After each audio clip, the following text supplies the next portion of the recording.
Yo, what's up, basketball fans? It's your boy NotZay, and today we'll be doing our 2018 mock draft.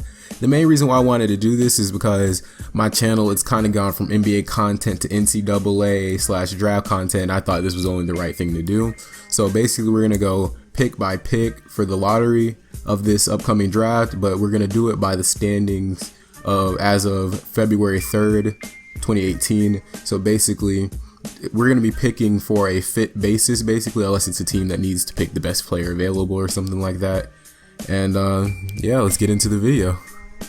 With the first pick in the NBA draft, I believe the Atlanta Hawks will select DeAndre Ayton because a front court pairing of John Collins and DeAndre Ayton may be too good to pass up on, especially since they're both super athletic, and that would be very hard for opposing big men to go up against because John Collins has a lot of potential. Ayton has a lot of potential, and I think they just fit very well together, especially since John Collins right now isn't the best shooter, and DeAndre Ayton could develop a jumper that could stretch out to the three-point line, which would help with the spacing, especially with Dennis Schroeder if they don't trade him, because he's not a shooter himself, and he'll need spacing for when he's trying to drive to the basket because he's not the best shooter himself, and DeAndre Ayton will space the floor. And in college, he already looks like a man amongst boys, and he has a NBA-ready body, so I believe it's kind of hard for a team not to take DeAndre Ayton first overall. And the Hawks aren't the best defensive team, and DeAndre Ayton is not the best defensive player. But for him, maybe it's a little bit more of effort and focus rather than not having the physical tools or skills, because he has a 7'5" wingspan, and like I said, he has an NBA-ready body and ample amounts of athleticism to pair with that. So I believe the Atlanta Hawks take DeAndre Ayton first overall, and it's not really a competition. With the second pick in the 2018 NBA draft, the Orlando Magic will select Luka Doncic because basically Luka is the best player available. He's the most NBA ready, and he's probably Rookie of the Year material. And Luka can shoot the ball, he can pass the ball, he can be your primary ball handler. He's pretty much good at everything. The only knock that people really have about him is his athleticism. And the Orlando Magic have a ton of athletes that can make up for what Luka lacks, and they may say that he's going to be a defensive liability, and that's why they have guys like Terrence Ross and Jonathan Simmons, who are also shooting guards / small forwards who can pick up the slack. If he does become a defensive liability, they can pick up the slack for him and for that. And Doncic is just too good of a talent to really pass up if I'm the Magic, because it's like everyone on the team is tradable except for like Aaron Gordon. So Evan Fournier may be out this season, next season. Elfrid Payton may be out this season or next season. And Terrence Ross, Jonathan, all those guys can be traded. All their stars can be traded except for Aaron Gordon. So basically they just need the best position available. And if they do trade Elfrid Payton, Luka can play point guard. If they trade Evan Fournier, he can be the shooting guard. If they trade away their small forward, then he can play small forward. It just gives them the flexibility that they may need just in case these trades do come up. And I can see a lineup, if they do keep Elfrid Payton, that they can play simultaneously, because Luka can shoot the ball and maybe he has more of an off-ball role, and when Elfrid comes out the game, he can be the primary ball handler and be the main facilitator of the offense. Basically a lineup of Luka Doncic, Evan Fournier, Terrence Ross, and Aaron Gordon and Nikola Vucevic, if he ever figures out how to make his threes again, then that could be a deadly lineup just from beyond the arc, because everyone in that lineup can shoot the ball. And another thing about Aaron Gordon is people sleep on his passing ability, and that paired up with Luka's passing ability would make the Magic a very deadly team, especially since they're already, top 15 in the NBA in assists. So I believe that would just put them over the edge and make them maybe a playoff team, believe it or not, because Luka is the most NBA ready prospect. And adding an NBA ready prospect with that much potential to a team with this many pieces could turn them from a bottom 5 team in the NBA to a potential playoff team just like that. With the third pick in the NBA draft, the Dallas Mavericks will select Marvin Bagley III. I say they select Marvin Bagley basically because a pick and roll or pick and pop with Dennis Smith Jr. Marvin Bagley is just too good to pass up on. He's athletic. He can play the 4 or the 5, even though he may be a little bit undersized for the 5. And basically, the Dallas Mavericks are looking for a replacement for Dirk, and who's a better player than Marvin Bagley? Michael Porter could slide into this slot, but he's hurt, and then there might be the injury concerns around the draft, and I don't think the Mavericks are gonna pick him that high. But Marvin Bagley, he has the defensive tools. People are comparing him to Kevin Garnett. It's just like he's just one of the best players, and the Mavericks need help in the front court desperately.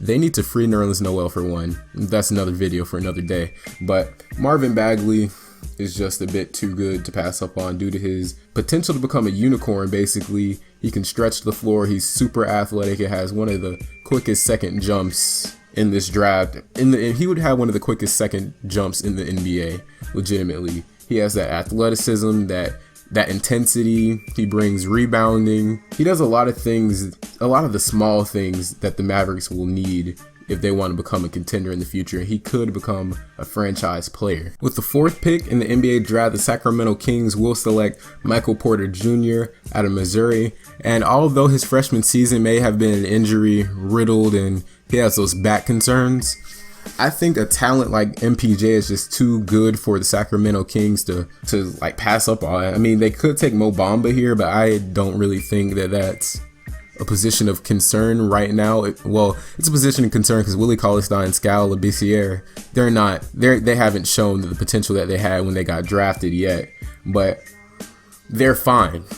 They need a small forward because relying on Justin Jackson and Vince Carter just isn't going to cut it at this point, because Vince Carter's old and Justin Jackson, I think at best, is just going to be a solid role player. And Michael Porter Jr. is being compared to Kevin Durant, and it's just kind of like, how do you pass up on a guy like that? He can shoot the ball, play the 3, the 4, possibly even the 2 if they want to get a little jiggy with it. He can play the 2. So Michael Porter, he can stretch the floor, elite ball handling ability. He'd pair well with De'Aaron Fox and the big man that they have. And it's just, how are you going to pass up on a scoring machine like Michael Porter Jr.? Their young core, they have a whole bunch of guys who do a lot of good things. De'Aaron Fox is going to be their floor general, their slasher, basically the team's emotional leader. But they don't really have a scorer. Skal isn't really a scorer yet. Willie Cauley-Stein's never going to be a scorer. De'Aaron Fox, he's going to be able to have those scoring outbursts, but he's not really going to be a go-to scorer, and they need that go-to guy in Michael Porter Jr. With the 5th pick in the NBA draft, the Phoenix Suns will select Mohamed Bamba. For the Phoenix Suns, this could have really been Trae Young, Colin Sexton, or Mohamed Bamba, but I chose Bamba because they really need help in the front court. And backcourt of Trae Young and Devin Booker would probably be the worst defensive backcourt in the NBA. And it's cool that you can give out 50 points a game, but if you're giving up 58 points a game, what does it really matter? And I just think Mohamed Bamba is a transcendent player on the defensive end of the floor, and that's something that the Suns need considering they're terrible defensively. And Devin Booker is liable to make mistakes on the defensive end, and it'd be really nice to have that assurance in Mohamed Bamba at the rim due to that 7'9" wingspan and his ability to protect the rim. It'll basically erase some of those mistakes that Devin Booker is bound to make on the defensive end of the floor. And let's talk about his offensive potential. He has potential to stretch the floor as well, and he could become Rudy Gobert with a jump shot, which is something that's really scary. Next, with the 6th pick in the NBA draft, the Chicago Bulls will select Trae Young. I'm not really sure if they'd go this route and select Trae Young, but at this point, who are you really going to select over him? You're not going to select Colin Sexton over him if you're the Bulls, because you already have a guy like that in Chris Dunn. You're not going to select Jaren Jackson Jr. over him because you already have Lauri Markkanen. Although you might, because you can start Lowry at center maybe and put Jaren Jackson at power forward or vice versa.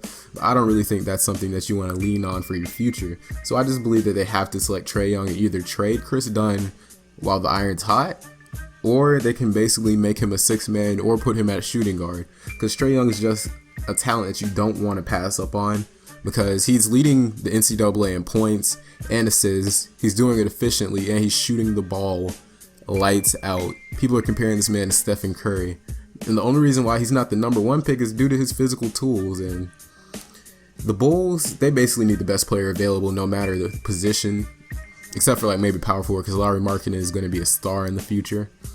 So a Trae Young, Lauri Markkanen, pick and pop, pick and roll, it's going to be very scary to deal with because Trae Young, he just has so much gravity when he's on the court. They have to pick him up as soon as he crosses half court.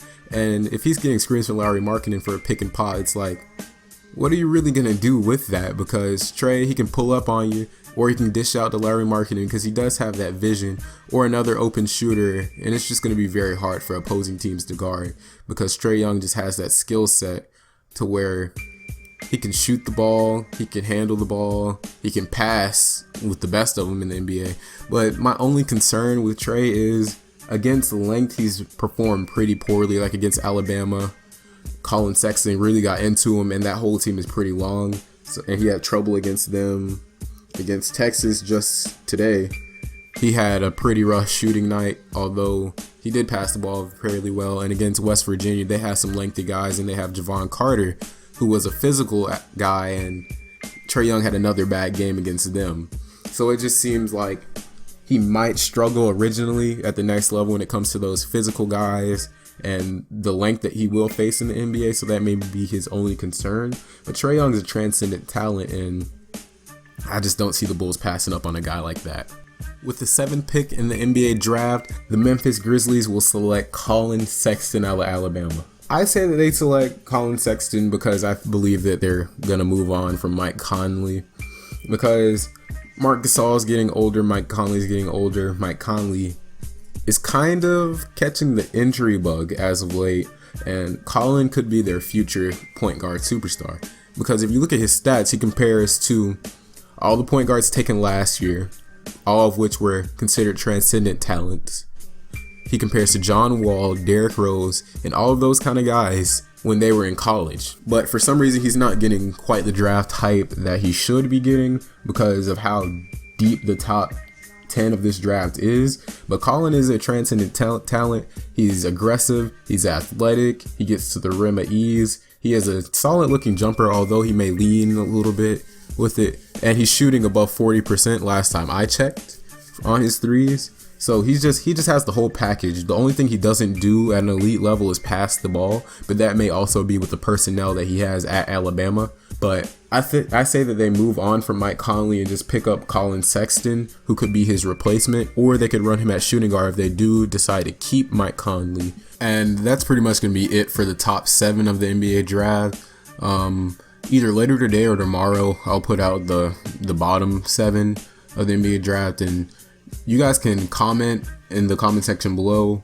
Well, obviously in the comment section below, but you guys can comment if you want to see like the later picks, like late first round or after the lottery, because I feel like that's the important part of the draft. That's where a lot of role players get selected. That's where there are a whole bunch of unknown guys who could be picked up and become something, and then it's just like a whole bunch of guessing. And that's the exciting part of the NBA draft to me. It's our insurity.